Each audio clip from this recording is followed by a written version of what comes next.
Bismillahirrahmanirrahim. Assalamualaikum warahmatullahi wabarakatuh.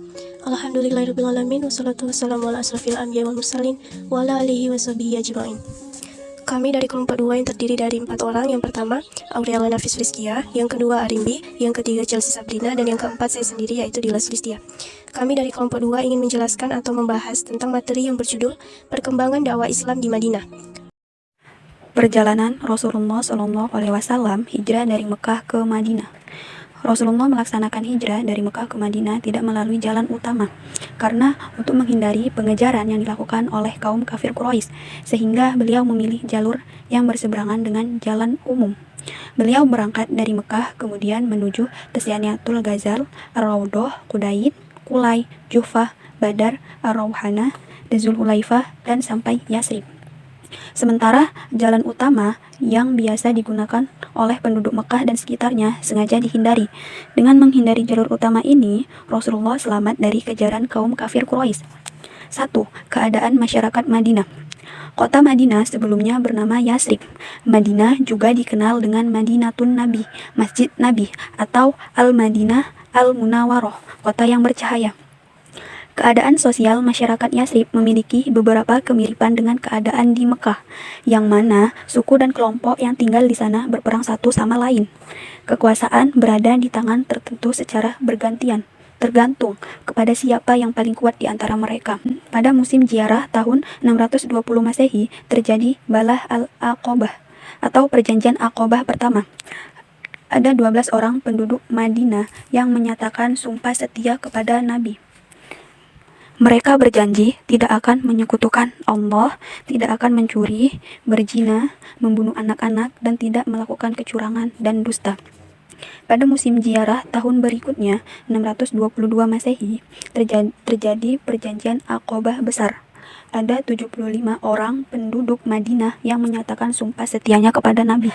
Dengan Perjanjian Aqobah kedua ini, terbukalah bagi Nabi pintu gerbang kemenangan. Kemudian yang kedua, perkembangan dakwah Islam di Madinah. Dengan adanya perjanjian Aqobah, terjadilah pengesahan kepemimpinan Muhammad sebagai pemimpin mereka. Pokok pikiran yang dijadikan strategi dakwah Rasulullah periode Madinah adalah: yang pertama, berdakwah dimulai dari diri sendiri. Yang kedua, cara atau metode melaksanakan dakwah sesuai dengan petunjuk Allah dalam surat An-Nahl ayat 125. Yang ketiga, berdakwah itu hukumnya wajib bagi Rasulullah dan umatnya. Dan yang keempat, berdakwah itu harus didasari niat ikhlas karena Allah. Kemudian ada beberapa tahapan yang dilakukan Rasulullah dalam mendirikan negara Madinah, yaitu: yang pertama, mendirikan masjid.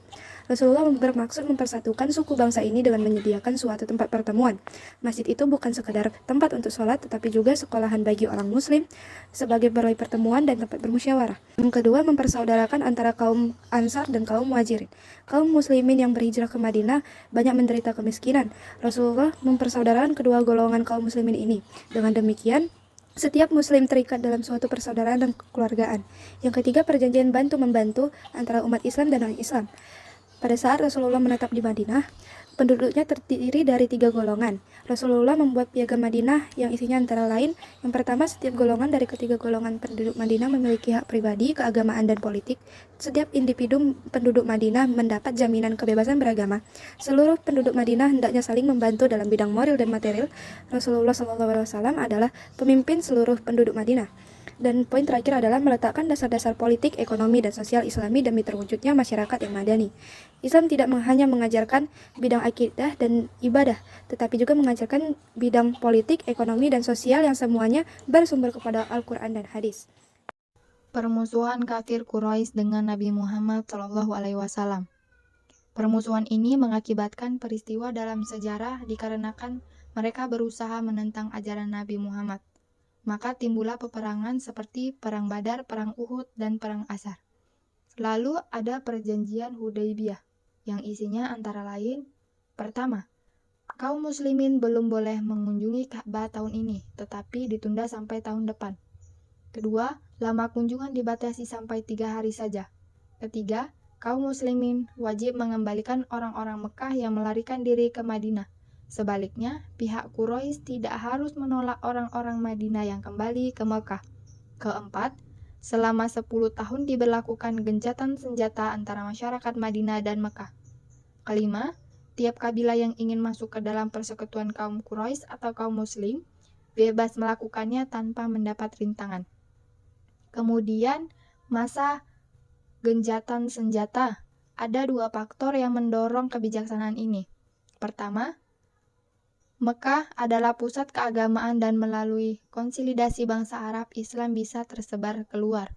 Kedua, apabila suku Nabi dapat diislamkan, Islam memperoleh dukungan yang kuat karena orang-orang Quraisy mempunyai kekuasaan dan pengaruh yang besar. Selanjutnya, penaklukan kota Mekah. Selama 2 tahun perjanjian Hudaybiyah berlangsung, dakwah Islam menjangkau ke seluruh Jazirah Arab.